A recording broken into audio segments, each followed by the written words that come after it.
이 정도 연금이면 그래도 괜찮게 사는 거 아냐? 나도 그렇게 생각했다. 교도관이라는 직업, 거칠고 힘든 현장이었지만 남들보다 먼저 은퇴하고 나면 연금이 매달 나오니까 막연히 그때부터는 좀 쉬면서 살 수 있겠지라고 믿었다. 그런데 막상 퇴직을 하고 나니까 진짜 고통은 그때부터 시작이었다. 은퇴를 준비하면서 우리가 자주 놓치는 게 있다. 돈이 전부가 아니라는 사실. 물론 돈은 중요하다. 그런데 연금이 있다고 해서 삶이 안정되는 건 아니다. 더 중요한 건 그 돈을 어떻게 쓰며 무슨 목표를 가지고 살아가느냐는 점이다. 여기 은퇴 후 삶을 맞닥뜨린 3명의 이야기를 통해 우리가 무엇을 놓치고 있는지를 같이 들여다보자. 첫 번째 사례, 매달 들어오는 연금. 그런데 하루가 너무 길다.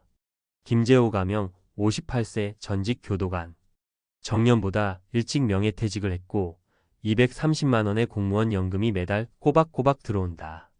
누가 봐도 부러운 조건이지만 정작 본인은 하루하루가 공허하다고 말한다. 퇴직한 그날부터 아침에 일어나서 뭘 해야 할지 모르겠더라고요.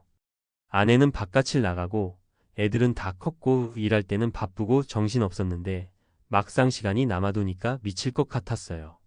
연금은 있지만 시간을 채워줄 일상이 없었다. 취미도 없고 친구도 만나본 지 오래다. 교도관이라는 특수한 환경에서 오랫동안 사람을 상대해 왔기에 일반 사회와 연결되는 것도 쉽지 않았다. 연금이 마음을 채워주지 못하자 그는 결국 우울증 진단까지 받았다. 진짜 이상해요. 돈은 있는데 사는 게 너무 허무하고 외로워요. 차라리 바빴던 시절이 그립더라고요. 두 번째 사례, 경제는 버틸 만한데 남편과의 갈등이 시작됐어요. 이수영 가명, 60세, 전직 초등학교 교사. 남편도 공무원 출신, 부부 합산 연금이 400만 원에 가까워 생활에는 큰 무리가 없다. 하지만 은퇴 후 집에 함께 있는 시간이 늘면서 부부 갈등이 심각해졌다. 30년 가까이 각자 직장 생활하면서 서로 바빠서 크게 부딪힐 일이 없었어요. 그런데 요즘은 하루 종일 붙어 있으니까 작은 말투 하나에도 상처를 받아요. 연금이 넉넉해도 심리적 공간이 없으면 스트레스는 커진다. 둘 다 은퇴 후 목표가 없었고 그저 쉬면 되지라는 생각만 갖고 있었다. 서로 다른 생활 리듬, 취미, 관심사가 충돌하면서 갈등이 깊어졌고 결국 부부 상담까지 받게 됐다. 노후에는 돈보다 중요한 게 마음의 여유라는 걸 뼈저리게 느꼈어요. 대화도 준비해야 되더라고요. 세 번째 사례, 일찍 은퇴하고 여행하려 했지만 몸이 안 따라줘요. 최성호 가명, 59세, 은퇴한 은행원. 퇴직 후 하고 싶은 게 많았다. 캠핑카로 전국 여행을 다닐 생각에 들떠 있었고 그간 미뤄둔 운동도 시작하려 했다. 하지만 퇴직 1년 전부터 무릎이 좋지 않았고 체중도 늘어 있었다. 퇴직 후에는 오히려 건강이 더 나빠졌다. 운동은 퇴직하고 나서 여유 생기면 하겠지 했는데요. 막상 그때 되니까 몸이 너무 안 따라주더라고요. 연금이 250만 원 정도 나왔지만 병원비에 건강식품에 여기저기 지출이 늘어만 갔다. 무엇보다 체력과 의욕이 함께 무너지니까 아무것도 할 수 없었다. 그때 알았어요. 돈이 아니라 건강이 먼저 준비돼 있어야 한다는 걸요. 연금만 믿고 은퇴를 맞이하면 안 되는 이유. 이 세 사례는 우리에게 공통된 메시지를 준다. 은퇴는 돈으로만 준비되는 게 아니다. 진짜 중요한 건 아래 세 가지다. 삶의 목적과 시간표가 필요하다. 매일 일어나서 무얼 할지, 어디서 누구를 만날지, 어떤 루틴을 가질지를 은퇴 전에 미리 설계해야 한다. 퇴직한 다음 날 그 빈 시간을 견디지 못해 무기력에 빠지는 사람들이 너무 많다. 가족과의 관계를 새롭게 조율해야 한다. 함께 있는 시간이 많아질수록 관계는 다시 설계되어야 한다. 부부든 부모든 자식이든 말 안 해도 알아주는 시대는 끝났다. 대화와 배려가 없다면 연금보다 더 큰 갈등이 찾아온다. 건강은 퇴직 후가 아니라 지금부터 준비해야 한다. 은퇴 후 하고 싶은 게 있다면 그걸 할 수 있는 체력과 습관부터 만들어 놔야 한다. 50대 후반에 무너지면 60대는 회복보다 포기가 빨라진다. 마무리하며 은퇴 후 삶을 다시 생각하자. 사람들은 흔히 말한다. 연금만 있으면 그럭저럭 살지 않겠어? 하지만 실제 은퇴자들의 이야기를 들어보면 연금은 기초일 뿐 해결책은 아니다. 은퇴 후 삶은 돈, 관계, 건강, 그리고 시간의 질이 함께 어우러져야 한다. 그리고 이 네 가지는 연금만으로는 채워지지 않는다.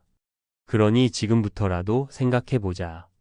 퇴직하고 나면 내가 가장 먼저 하고 싶은 건 뭘까? 내가 즐겁게 시간을 보낼 수 있는 취미는 뭘까?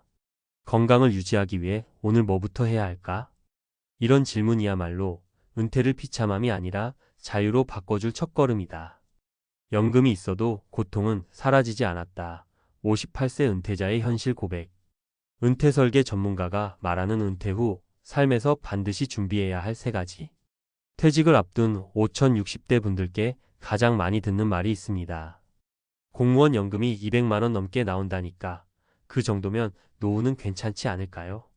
분명 그 말엔 일리가 있습니다. 고정적인 수입이 있다는 건 분명 강력한 은퇴 준비의 무기입니다.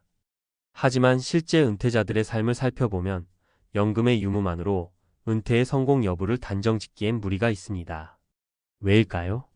그의 답은 연금은 생활비를 해결해 줄 수 있어도 삶의 의미나 정신적 만족까지 보장해 주지는 못한다는 데 있습니다. 은퇴 후의 고통은 예상치 못한 곳에서 시작됩니다.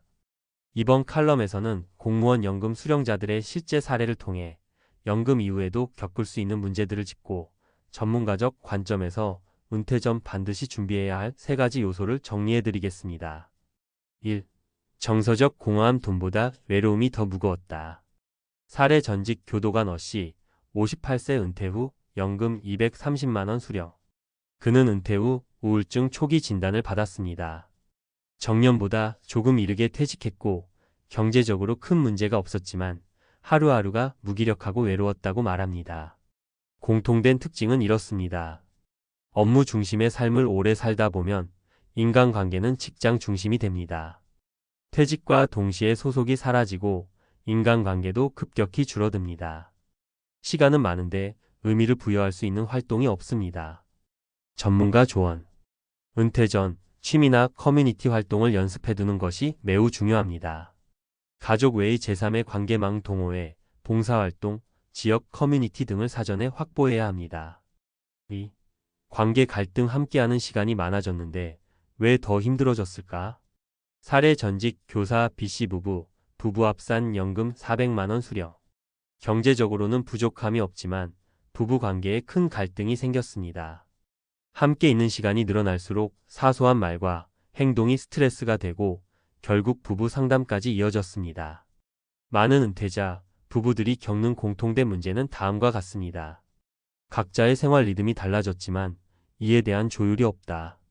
일이라는 완충제가 사라지면서 대화의 방법이나 거리 두기 능력이 부족해진다. 함께 있는 시간이 곧 관계의 질을 높여주지는 않는다. 전문가 조언. 은퇴 전 부부간 생활 루틴에 대해 합의하는 과정이 필요합니다. 개인의 시간과 함께하는 시간의 균형을 명확히 설계해야 합니다.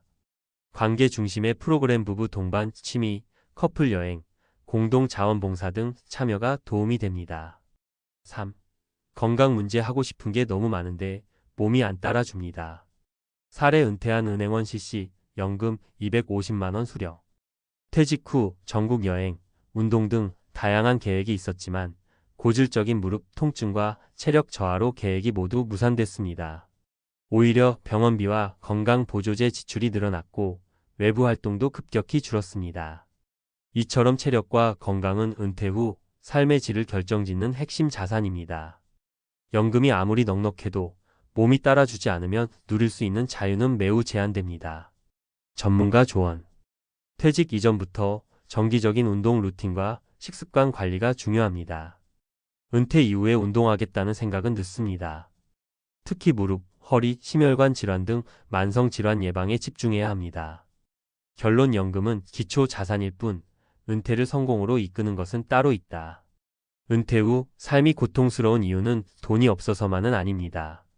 오히려 시간이 너무 많고 관계가 불편하며 몸이 따라주지 않을 때 오는 복합적인 정서적 신체적 불균형이 더 큰 문제입니다. 그래서 우리는 은퇴 준비를 이렇게 다시 정의해야 합니다. 연금은 기초 생활 자금일 뿐이다. 정서적 자산, 관계 자산, 건강 자산이 함께 준비돼야 진정한 은퇴 설계가 완성된다. 은퇴 후 목표와 일상 루틴을 지금부터 미리 시뮬레이션해 보는 것이 최선의 대비책이다. 당신의 은퇴 진짜 준비되었나요? 연금 수령 금액이 아니라 은퇴 후 24시간을 어떻게 보내고 싶은지에 대한 답이 준비되어 있다면 당신의 은퇴는 분명 더 안정적이고 행복해질 수 있습니다. 노후에 있어서 가장 중요한 것은 무엇보다 건강입니다. 건강이 없으면 아무리 많은 재산이 있어도 무용지물입니다. 운동과 식생활 습관을 철저히 관리하는 것이 장수와 삶의 질을 높이는 핵심입니다. 아무나 90세, 100세까지 살 수 있는 것이 아닙니다. 꾸준한 운동과 균형 잡힌 식사는 단순한 선택이 아닌 필수입니다. 그 다음으로 중요한 것은 재정적 안정입니다. 돈이 있어야 필요한 의료 서비스를 받을 수 있고 불필요한 걱정을 줄일 수 있습니다. 하지만 너무 많은 돈을 쌓아두기보다는 적절히 관리하여 안락한 삶을 영위할 수 있는 자산을 준비하는 것이 중요합니다. 인간관계도 노후를 행복하게 만드는 큰 요소입니다. 배우자와 자녀들과 원만한 관계를 유지하고 진정으로 마음을 나눌 수 있는 친구 한두 명만 있으면 충분합니다. 수많은 인맥보다는 진심 어린 관계가 더 소중하죠. 마지막으로 취미나 놀이는 그다지 중요하지 않을 수 있습니다. 취미는 상황에 따라 변하고 새롭게 만들어지는 것이기 때문입니다. 중요한 것은 취미 그 자체가 아니라 일상에서 활력을 느낄 수 있는 활동을 꾸준히 이어가는 것입니다. 결국 노후에 가장 중요한 것은 건강이며 이를 위한 꾸준한 관리가 필수입니다. 60대 이후 편안한 노후를 위한 필수 자산 규모는? 60대 이후 편안한 노후를 위해선 어느 정도의 자산이 필요할까요? 많은 사람들이 이 질문에 대해 고민하지만 정답은 사람마다 다를 수 있습니다. 그러나 대체적으로 적정 자산 규모를 알고 계획하는 것이 중요하죠. 지금부터 구체적인 예시와 함께 설명해 드리겠습니다. 먼저 노후 준비의 첫 번째 핵심은 건강입니다. 그 다음이 재정적 안정이고요. 사람마다 생활 수준과 필요 자금이 다를 수는 있지만 일반적으로 60대 이후에는 월 평균 생활비, 의료비, 여가비 등을 고려해 자산을 계획해야 합니다. 사례 1 안정된 직장 생활을 한 김 씨의 경우. 김 씨는 60대 초반에 퇴직한 사람입니다. 그는 공기업에서 일했고 퇴직금과 국민연금을 받아 안정적인 노후를 계획했습니다. 퇴직 당시 김 씨의 자산은 약 5억 원 정도였고 월 국민연금은 약 200만 원 수준입니다. 김 씨는 매달 생활비로 약 250만 원을 지출합니다. 집을 소유하고 있어 월세나 전세 같은 주거비 부담은 없지만 건강을 유지하기 위한 의료비와 여가 생활을 위한 비용이 매달 추가됩니다. 김 씨의 경우 60대 이후 예상되는 생활비와 의료비를 감안할 때 약 5억 원 정도의 자산과 국민연금으로 충분히 편안한 노후 생활을 영위할 수 있습니다. 그는 연금만으로는 조금 부족할 수도 있겠지만 모아둔 자산과 함께라면 여유로운 생활이 가능하다라고 말합니다. 이처럼 퇴직금과 연금으로 적절한 노후 준비를 한 경우에는 큰 걱정 없이 노후를 보낼 수 있습니다. 하지만 연금만으로는 생활비가 부족할 수 있기에 어느 정도의 저축과 투자, 자산이 필요하다는 걸 알 수 있죠. 사례 2 자영업을 한 박 씨의 경우. 다른 예로 자영업을 해왔던 박 씨는 퇴직금이 없고 국민연금 가입 기간이 짧아 연금 수령액이 많지 않습니다. 그럼에도 박 씨는 60대 초반에 약 3억 원 정도의 자산을 모았고 주택도 보유하고 있습니다. 그는 자산이 3억 원 정도라면 한 달 생활비로 약 200만 원을 사용할 경우 향후 20년간 생활이 가능할 것이라고 생각하고 있습니다. 하지만 박 씨는 의료비와 예기치 않은 큰 지출을 고려해 나머지 자산을 잘 관리하고 투자하는 방법을 고민하고 있습니다. 그가 선택한 방법은 소형 부동산 투자였습니다. 소형 오피스텔을 구입해 임대 수익을 얻는 방식으로 매달 약 100만 원의 추가 수입을 확보했습니다. 박 씨는 연금이 적더라도 부동산 투자로 월세 수익을 보충하면 조금 더 여유롭게 지낼 수 있다라고 말합니다. 이처럼 추가적인 수익원을 확보하는 것이 중요할 수 있습니다. 사례 3 평생 전업주부로 살아온 이 씨의 경우. 마지막으로 전업주부로 평생을 살아온 이 씨의 경우입니다. 남편이 직장에서 퇴직한 후 국민연금과 퇴직금으로 노후를 준비했습니다. 남편이 일찍 세상을 떠났지만 이 씨는 연금과 함께 약 2억 원의 자산을 남겼습니다. 그녀는 자녀들이 모두 독립했고 지금은 한 달에 약 150만 원 정도로 생활하고 있습니다. 하지만 의료비가 큰 걱정이죠. 이 씨는 병원비는 생각보다 많이 들어간다. 자산을 다 써버릴까 걱정될 때가 있다고 말합니다. 그녀는 향후 의료비에 대비해 자산을 크게 쓰지 않고 저축과 안전한 자산 운영에 집중하고 있습니다. 그녀의 사례는 의료비와 예상치 못한 지출에 대해 준비가 필요하다는 점을 보여줍니다. 결론 노후를 위한 자산 규모는 사람마다 다르다. 위의 세 가지 사례를 보면 노후에 필요한 자산 규모는 각자의 상황에 따라 다를 수 있음을 알 수 있습니다. 주택 소유 여부, 국민연금 수령액, 건강 상태, 가족 구성원에 따라 모두 다르게 계획될 수 있죠. 일반적으로 노후 자산 규모는 3억에서 5억 원 정도를 기준으로 생각할 수 있습니다. 그러나 이것이 절대적인 기준은 아니며 본인의 생활 방식과 필요에 맞춰 유연하게 접근하는 것이 중요합니다.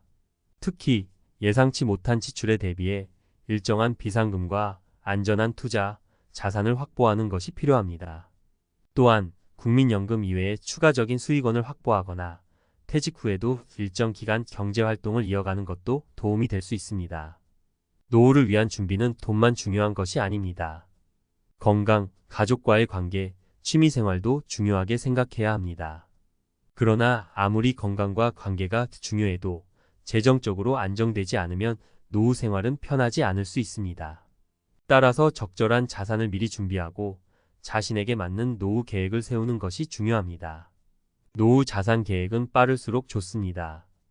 지금부터라도 자신의 상황에 맞는 계획을 세워서 준비해 보는 것은 어떨까요? 앞서 말씀드린 것처럼 노후를 준비하는 데 있어 자산 규모는 사람마다 다를 수 있습니다. 하지만 중요한 것은 재정적인 안정과 더불어 어떻게 그 자산을 관리하고 사용하는지에 대한 구체적인 계획을 세우는 것입니다. 이제 좀 더 구체적으로 노후 자산 관리 방법과 주의할 점에 대해 이야기해 보겠습니다. 1. 생활비와 의료비 계산하기. 노후에 가장 중요한 것은 매달 발생하는 생활비입니다. 월별로 생활비가 어느 정도 나갈지를 계산해 보는 것이 중요합니다. 일반적으로 노후 생활비는 주거비, 식비, 공과금, 보험료, 여가비, 그리고 의료비로 구성됩니다. 주거비는 특히 큰 부분을 차지할 수 있는데 자가 소유인지 전세인지 혹은 월세를 사는지에 따라 필요한 비용이 달라지겠죠. 주택을 소유하고 있는 경우에도 유지 보수비나 재산세 등 생각하지 못한 지출이 생길 수 있습니다. 또한 의료비는 나이가 들수록 증가할 가능성이 큽니다. 건강에 문제가 생기지 않더라도 정기적인 건강검진과 약값, 간단한 치료비 등이 계속해서 들게 됩니다. 이 외에도 만약 장기적인 간병이 필요해지거나 큰 병에 걸리게 된다면 의료비는 더 큰 부담으로 다가올 수 있습니다. 그래서 노후 자산을 설계할 때 의료비에 대한 여유 자금을 반드시 고려해야 합니다. 일반적인 생활비에 더해 매달 어느 정도의 의료비를 예상하고 자금을 준비하는 것이 현명한 계획이죠. 2. 예비 자금 확보하기. 노후 자산 관리에서 또 하나 중요한 것은 예비 자금을 확보하는 것입니다. 예상치 못한 상황이 생길 때를 대비해 어느 정도의 비상금을 마련해 두는 것이 필요합니다. 특히 의료비나 갑작스러운 집 수리, 자녀나 손주들에게 도움을 줘야 하는 경우 등 다양한 변수에 대비할 수 있어야 합니다. 긴급 상황에 대비한 자산은 주식이나 부동산 같은 투자, 자산에 묶어두기보다는 현금성 자산으로 쉽게 인출할 수 있는 형태로 준비해 두는 것이 좋습니다. 예를 들어 예금이나 적금을 통해 안전하게 자금을 확보하는 것이 바람직하죠. 물론 너무 많은 돈을 저축해 두는 것도 자산 활용 면에서는 비효율적일 수 있으니 비상금은 일정 부분에 한정하고 나머지는 적절한 투자로 자산을 늘리는 방향으로 관리하는 것이 좋습니다. 3. 투자 자산 운영하기. 노후의 자산을 잘 관리하려면 어느 정도는 투자가 필요합니다. 은퇴 후에는 자산을 더 이상 모으기 어렵기 때문에 기존에 모아둔 자산을 어떻게 잘 운영할 것인지가 매우 중요합니다. 노후에 투자한다고 해서 위험한 주식에 몰두할 필요는 없습니다. 오히려 안정적인 수익을 낼 수 있는 저위험 투자를 선택하는 것이 현명한 방법입니다. 예를 들어 채권형 펀드나 안정적인 배당주에 투자하는 방법도 고려해 볼 수 있습니다. 이렇게 하면 매달 일정한 수입을 얻을 수 있기 때문에 생활비에 보탬이 됩니다. 또한 요즘은 노후를 대비한 연금형 상품도 다양하게 나와 있습니다. 개인연금이나 변액연금 같은 상품을 통해 노후에 추가적인 연금 수입을 확보할 수도 있습니다. 다만 연금 상품을 선택할 때는 수익률이나 수수료 구조를 잘 비교하고 본인의 재정 상태와 맞는 상품을 선택하는 것이 중요합니다. 4. 가족과의 관계 유지하기. 재정적 준비만큼 중요한 것은 가족과의 관계입니다. 많은 사람들이 나이가 들수록 가족들과의 관계가 소원해지거나 자녀에게 경제적인 도움을 주는데 부담을 느끼기도 합니다. 하지만 가족 간의 정서적 유대가 노후 생활의 중요한 부분을 차지합니다. 특히 자녀와의 관계에서 경제적 독립을 유지하는 것이 중요한데요. 자녀에게 너무 많은 도움을 주려다 보면 오히려 자신의 재정에 부담이 될 수 있습니다. 또한 배우자와의 관계도 중요합니다. 오랜 시간 함께 살아온 배우자와 노후를 즐겁게 보내기 위해서는 서로의 건강과 재정 상황을 미리 공유하고 협력하는 것이 필요하죠. 5. 여가와 취미생활. 마지막으로 노후를 즐겁게 보내기 위해 취미생활이나 여가 활동도 매우 중요합니다. 하지만 많은 분들이 노후를 맞이했을 때 갑자기 할 것이 없어져 무료함을 느끼거나 우울함에 빠지기도 합니다. 따라서 노후가 되기 전부터 취미나 여가 활동을 미리 찾아두는 것이 중요합니다. 꼭 큰 돈이 드는 취미가 아니더라도 가볍게 산책하거나 독서를 즐기는 것처럼 일상에서 소소한 즐거움을 찾는 것도 좋습니다. 결국 60대 이후 편안한 노후를 보내기 위해서는 건강, 재정적 안정, 가족과의 관계, 여가 생활 모두가 잘 어우러져야 합니다. 자산을 잘 관리하고 예상치 못한 상황에도 대비하는 것이 중요하며 재정적인 준비와 더불어 정서적인 준비도 함께 해야 합니다. 사례에서 본 것처럼 각자의 상황에 맞게 자산을 준비하고 계획하는 것이 핵심입니다. 너무 많은 걱정이나 부담을 가질 필요는 없지만 미리 계획하고 준비한다면 충분히 안정적이고 행복한 노후를 보낼 수 있을 것입니다. 남편이 떠난 뒤 연금만이 의지였어요. 이 말은 그저 슬픈 이야기의 시작이 아닙니다. 우리 사회 수많은 여성들이 맞닥뜨리는 조용하고 고단한 현실의 고백이기도 합니다. 함께 살아온 남편이 먼저 세상을 떠나고 자녀들도 각자의 삶을 살아가느라 점점 멀어지며 결국 혼자 남겨진 삶. 그 삶의 버팀목이 되어주는 것이 단 한 줄의 연금이라면 그 무게는 상상 이상일 겁니다. 지금 이 순간에도 그때 연금 준비만 좀 더 했더라면 하고 후회하는 60대 여성들이 많습니다. 그런데 이건 단지 돈의 문제가 아닙니다. 의지할 수 있는 무언가가 있는지, 나를 지탱해줄 최소한의 안전망이 있는지가 인생 후반의 체온을 결정합니다. 첫 번째 사례는 서울에서 자취하며 살아가는 66세 김정희 가명 씨입니다. 남편이 위암으로 갑작스럽게 세상을 떠난 뒤 정희 씨는 20년 넘게 다녔던 직장을 퇴직하고 처음으로 은퇴라는 낯선 시간을 맞이하게 됐습니다. 그녀가 매달 의지할 수 있었던 것은 국민연금 89만 원뿐이었습니다. 월세 40만 원을 내고 나면 남는 돈은 49만 원. 전기세, 수도세, 핸드폰 요금, 병원비를 내고 나면 그야말로 생존만 가능한 생활. 하지만 정희 씨는 그래도 연금이 있어서 다행이라고 말합니다. 같은 연령의 친구가 연금 없이 자식에게 생활비를 기대하며 눈치 보며 사는 걸 보며 그녀는 늦게라도 연금 가입을 유지한 자신의 과거 선택에 감사하고 있다고 말합니다. 두 번째 사례는 63세의 오영자 가명 씨입니다. 경기도 외곽의 한 빌라에서 혼자 살고 있는 그녀는 남편 사망 후 유족연금 월 65만 원을 받고 있습니다. 문제는 이 돈으로는 약값조차 제대로 감당하기 어렵다는 겁니다.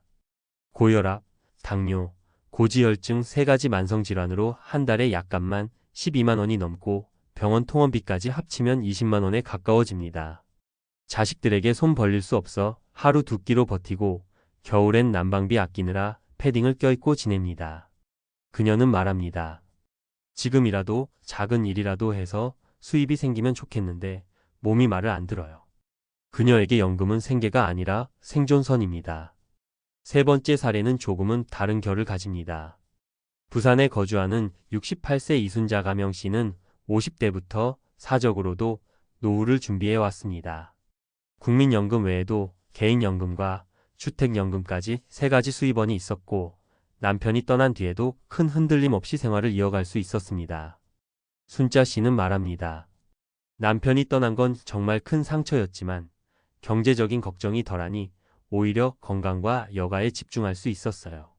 그녀는 지금도 요가와 여행, 문화센터 수업 등을 다니며 활기찬 노후를 보내고 있습니다. 연금은 그녀에게 혼자 살아도 우울하지 않은 이유였습니다. 이 세 사례는 연금의 액수보다 더 중요한 게 있다는 걸 알려줍니다. 바로 노후에 대한 준비의 깊이입니다. 국민연금 하나만으로는 생계조차 유지하기 어렵지만 그것조차 없는 사람에겐 그마저도 간절한 희망이 됩니다. 반대로 국민연금에 더해 사적연금이나 주택연금이 함께 준비되어 있다면 인생 후반은 삶을 버티는 것이 아닌 즐기는 것이 될 수 있습니다. 많은 분들이 나는 연금 받을 수 있을까? 지금 시작해도 늦지 않았을까? 라는 걱정을 합니다. 사실 연금은 조기 준비가 핵심입니다. 하지만 지금 시작하는 것이 가장 빠른 길이라는 말처럼 현재의 나이와 조건 안에서도 할 수 있는 노후 대비는 분명히 존재합니다. 예를 들어 국민연금의 사각지대에 있는 전업주부라면 임의 가입을 통해 월 10만 20만 원씩만이라도 납입을 시작할 수 있습니다. 60세 이전까지 납입이 가능하고 최소 가입 기간인 10년만 채워도 연금을 받을 수 있습니다. 만약 이도 부담스럽다면 기초연금 수급 자격을 체크해보는 것도 방법입니다. 소득과 재산 요건이 맞는다면 월 최대 4,050만 원까지 수령 가능합니다. 특히 기초연금은 유족연금이나 국민연금과 중복 수령이 가능한 경우도 있으므로 꼭 확인해보는 것이 좋습니다. 또한 요즘은 60대 여성도 온라인을 통해 소액 부업이나 콘텐츠 수익 창출 등으로 부가 수입을 만들 수 있는 시대입니다. 내가 가진 경험이나 이야기를 콘텐츠화하거나 자신만의 장점을 살린 강의나 소규모 사업도 연금 외 수입을 만들어주는 좋은 방법이 될 수 있습니다. 결국 중요한 건 혼자가 되었을 때의 나를 상상하고 준비하는 일입니다. 그 상상은 우울함이 아니라 오히려 자립적인 삶을 위한 실질적 출발점이 될 수 있습니다. 그리고 그 첫 단추가 바로 연금입니다. 남편이 있어도 자녀가 있어도 결국 내 삶의 중심은 내가 되어야 하니까요. 지금 당신이 60대라면 늦지 않았습니다. 50대라면 더할 나위 없이 좋습니다. 그리고 70대라 하더라도 삶을 지탱해줄 최소한의 기초는 만들 수 있습니다. 그러니 오늘 꼭 확인해 보세요.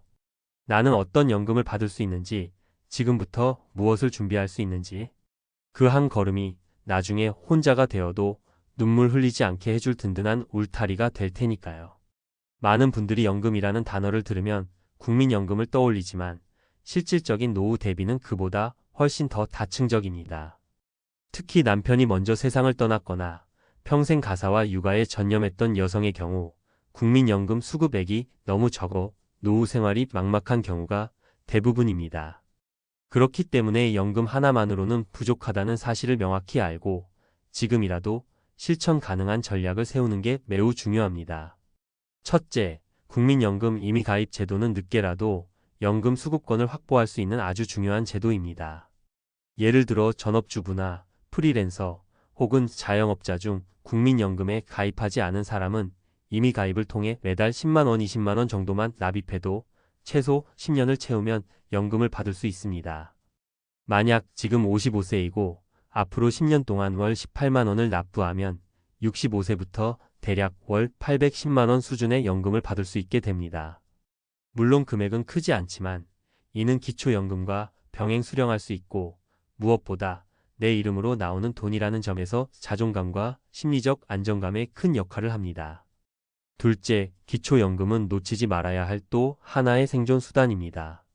소득과 재산이 일정 기준 이하라면 65세부터 월 최대 40만 5천 원까지 받을 수 있습니다. 2025년 기준. 특히 기초연금은 유족연금, 장애연금 등과 일부 중복 수급이 가능하므로 단독 가구 기준 재산이 2억 원 이하, 소득이 월 200만 원 이하인 경우는 반드시 신청을 고려해 보세요.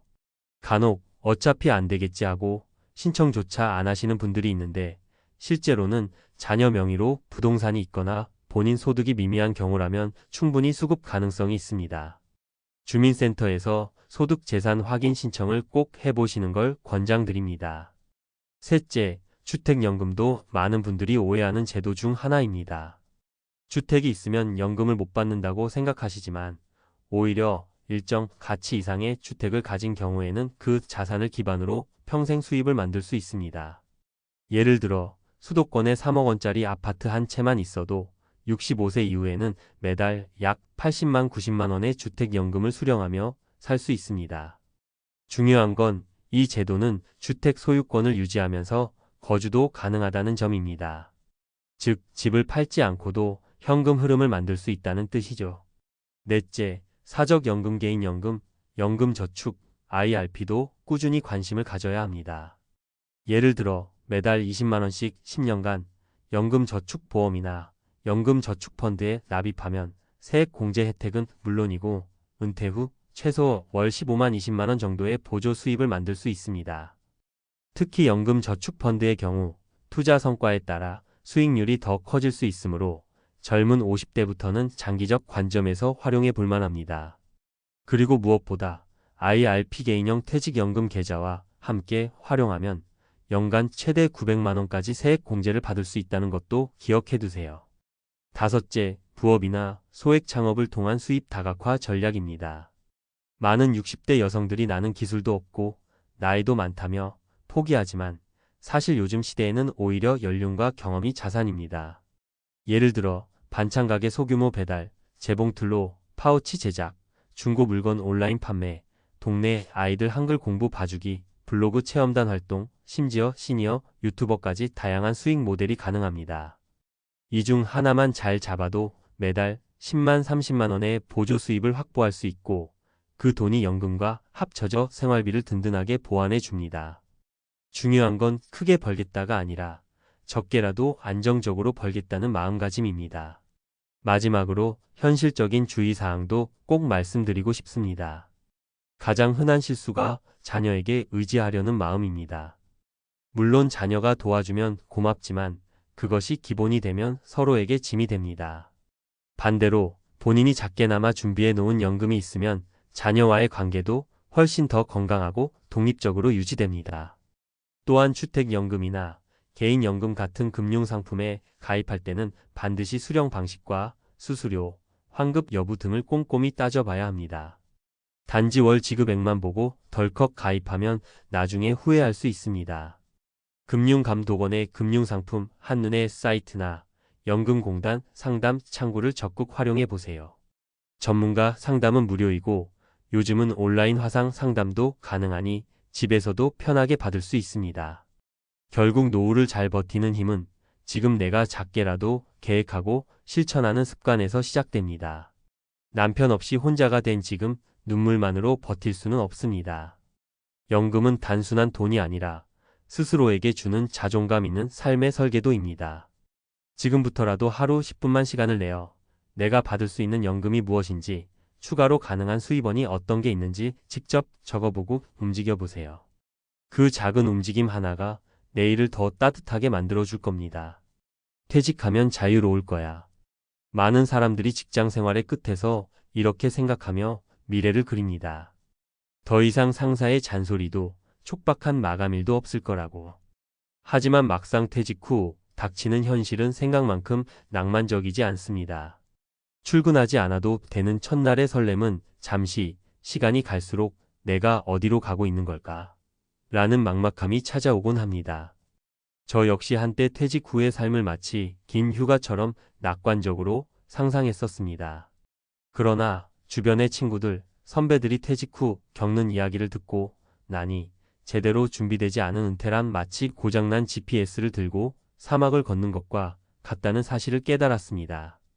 본론 퇴직 후의 현실과 은퇴 준비의 중요성. 1. 첫 번째 사례, 퇴직 후 찾아온 정체성의 상실. 한 선배는 대기업에서 30년간 일하며 높은 직책까지 올랐습니다. 그런데 정년퇴직 후 집에만 있자니 자신이 아무것도 아닌 것처럼 느껴졌다고 합니다. 직장에서의 성취와 역할이 사라지니 본인을 증명할 수 있는 것이 없어졌다는 겁니다. 가족들도 그의 헌신을 당연시하다 보니 퇴직 후에는 그저 집에 있는 사람으로 전락한 기분이었다고 하더군요. 결국 그는 작은 커피숍을 열며 자신의 존재감을 되찾았지만 이 과정에서 상당한 시간과 돈을 소모했습니다. 이런 이야기를 듣고 저는 퇴직 후에도 나를 필요로 하는 곳을 미리 찾아 놓아야겠다는 다짐을 하게 됐습니다. 두 번째 사례 계획 없는 소비가 만든 재정 위기. 또 다른 친구는 퇴직 후 자유를 만끽하고 싶어 해외여행과 취미 활동에 많은 돈을 쓰기 시작했습니다. 하지만 예산 관리를 하지 않은 채 퇴직금을 쓰다 보니 불과 몇 년 만에 심각한 재정난에 빠졌습니다. 결국 그는 연금을 당겨 쓰는 상황까지 갔고 다시 일자리를 찾아야 했습니다. 더 이상 일을 하지 않아도 된다는 생각에 갇혀 재정 계획을 세우지 않았던 것이 화근이었죠. 3. 세 번째 사례, 사회적 관계의 붕괴와 외로움. 퇴직한 또 다른 선배는 직장 동료들과의 끈끈한 관계를 믿고 퇴직 후에도 교류가 이어질 거라 기대했지만 현실은 달랐습니다. 출근하지 않는다는 이유로 모임에서 점차 소외되었고 그는 스스로 외롭고 쓸모없다는 생각에 사로잡혔습니다. 이후 그는 지역 봉사활동에 참여하며 새롭게 사회적 관계를 맺었지만 이 또한 큰 용기가 필요했던 일이라고 고백했습니다. 결론, 퇴직 후의 삶을 설계하라.